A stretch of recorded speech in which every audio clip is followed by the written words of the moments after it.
de investigación y de escritura de muchas veces profesionales que son personas muy interesantes porque leen mucho, pero no tienen un perfil de investigación altamente especializado y que muchas veces tienen un perfil de intelectualidad pública. Frente a esto, las características de una disciplina con institucionalización fuerte, muy asentadas, tienden a ser, dado que estamos hablando de tipos ideales, exactamente las opuestas, ¿verdad? Hay publicaciones muy establecidas y jerarquizadas, hay una forma de reclutamiento profesional muy estructurado y endogámico dentro de la profesión, no hay mayor debate sobre la identidad profesional porque eso se considera resuelto, las asociaciones profesionales son muy fuertes, tienen muchos miembros y gerenciamiento profesional, y los investigadores en general se leen y se premian entre sí, pero no tienden a participar demasiado en el debate público, y leen en forma muy focalizada sobre lo que están investigando. Presentando estos dos extremos como tipos ideales, existe la tentación de pensar en este proceso de institucionalización de la disciplina como una teleología, ¿verdad? Como el polo de la disciplina poco institucionalizada como un estadio poco desarrollado al cual hay que abandonar para llegar a ese nivel de disciplina altamente institucionalizada. Lo que quisiera destacar es que la institucionalización de una disciplina es muy importante y hay que trabajar por eso, pero también que no hay que pensar en este proceso como una teleología y como un proceso lineal y unidimensional.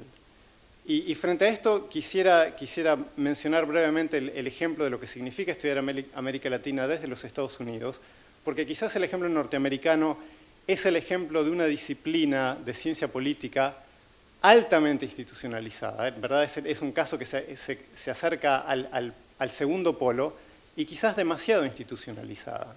Con todas las ventajas que esto implica, muchas publicaciones, muchos recursos para hacer investigación, una cultura de investigación muy fuerte, asociaciones profesionales muy fuertes, pero también con las rigideces que impone este alto grado de institucionalización sobre la práctica profesional y sobre la investigación.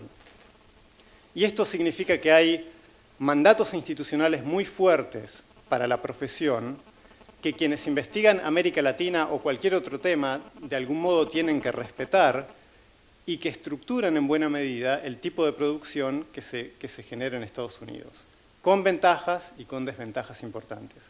Y quisiera destacar fundamentalmente 4 mandatos claves que me parece que existen en la academia norteamericana en términos del modelo de trabajo profesional que existe.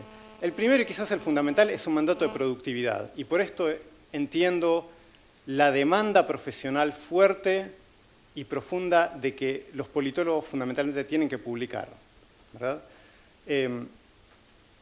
Este mandato de productividad está reforzado por una institución muy concreta, que es el mecanismo de permanencia en la cátedra. Los profesores ingresan a una cátedra, son puestos a prueba durante 6 años. Si a los 6 años no tienen suficientes publicaciones, en el año 7 pierden el trabajo, y si tienen suficientes publicaciones, consiguen la permanencia en la cátedra en forma estable. Esto implica, esto depende de las universidades, cuánto hay que publicar, ¿verdad? En general no hay una norma escrita explícita, pero en la práctica lo que esto significa es que los departamentos y los administradores de los departamentos y los decanos y las universidades necesitan algún mecanismo para cuantificar las publicaciones de los investigadores. Y aquí es donde viene un segundo elemento de la institución académica que afecta el mecanismo de productividad, que es, dado que hay necesidad de cuantificar las publicaciones para decidir permanencia en la cátedra, hace falta también tener algún mecanismo para jerarquizar las publicaciones, para decidir qué publicaciones valen más que otras. Y en el mundo norteamericano por supuesto, como en todos lados hay debates permanentes sobre esto, pero en general hay una especie de sentido común, y estoy seguro de que después vamos a tener una conversación de esto con Kurt, porque conversamos hoy sobre eso. Hay una especie de sentido común de que, por ejemplo, las editoriales académicas para publicar libros tienen más jerarquía que las editoriales comerciales, y en el mundo de las revistas de ciencia política, hay un gran número de revistas muy especializadas, etcétera, hay muchas formas para publicar, pero hay ciertos criterios bastante claros. En primer lugar, que las publicaciones de ciencia política de tipo general, es decir, aquellas que publican sobre todos los temas, tienen mayor valor que las publicaciones especializadas en política comparada, y las publicaciones especializadas en política comparada en general tienen más valor que las revistas especializadas en América Latina. Es decir, cuanto mayor es el nivel de generalidad de la publicación, mayor es la competencia de diferentes campos en la disciplina por publicar en esa revista, y por lo tanto, cuando los colegas en un departamento ven que uno publica en esas revistas más generales, tienden a darle mayor reconocimiento a la publicación. Esto lo que significa es que hay una presión, una convergencia de quienes estudian América Latina o cualquier otro campo por publicar en estas revistas más generales. Las revistas como American Political Science Review o American Journal of Political Science publican aproximadamente el 2% de sus artículos sobre América Latina. Esto no significa que las carreras, para hacer una carrera académica, solo se pueda publicar en estas revistas. Se puede publicar en muchos lados. Pero lo que estoy diciendo es que publicar en estas revistas tiene un incentivo particular, genera un reconocimiento inmediato en los departamentos de ciencia política y por lo tanto hay un incentivo institucional claro para intentar lograr eso. El resultado de esto es que hay un incentivo para hacer cierto tipo de trabajo que es más reconocido en ese tipo de revistas. Y esto significa, ante todo, hacer un tipo de investigación que implique investigación causal. La investigación descriptiva, histórica, en general es poco reconocida en estas revistas, tiene muy poca probabilidad de ser publicada y por lo tanto la presión es para generar investigación explicativa, en la cual hay una variable dependiente clara, variables independientes bien definidas, es decir, una explicación causal en el sentido de ciencias sociales. Ahora, la teoría de inferencia causal más desarrollada está dada en el ámbito estadístico. Por lo tanto, esto genera un incentivo claro para generar estudios cuantitativos. No significa que no se puedan hacer estudios cualitativos. De hecho, en los últimos años ha habido un debate muy rico y muy interesante en términos de cómo hacer inferencia causal en el contexto cualitativo, pero hay un incentivo claro de nuevo institucional para intentar generar reflexión y análisis desde la perspectiva cuantitativa.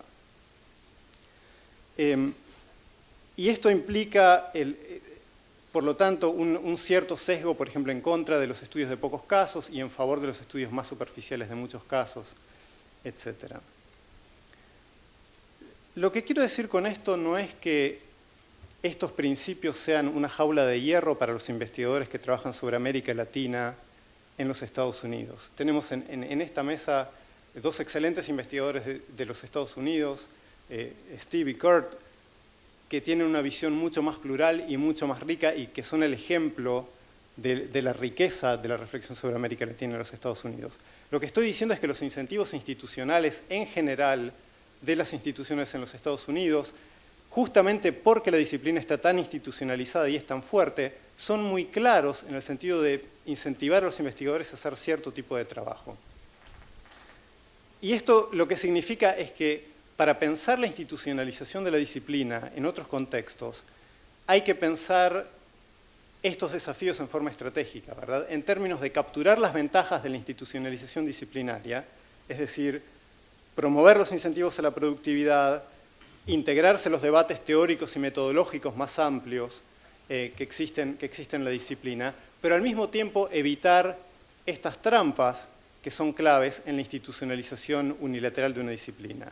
Por lo tanto, creo que hay dos desafíos claves que son, en primer lugar, preservar el pluralismo teórico y metodológico y, en segundo lugar, integrar la sofisticación metodológica con la relevancia de la investigación social. Gracias por la atención.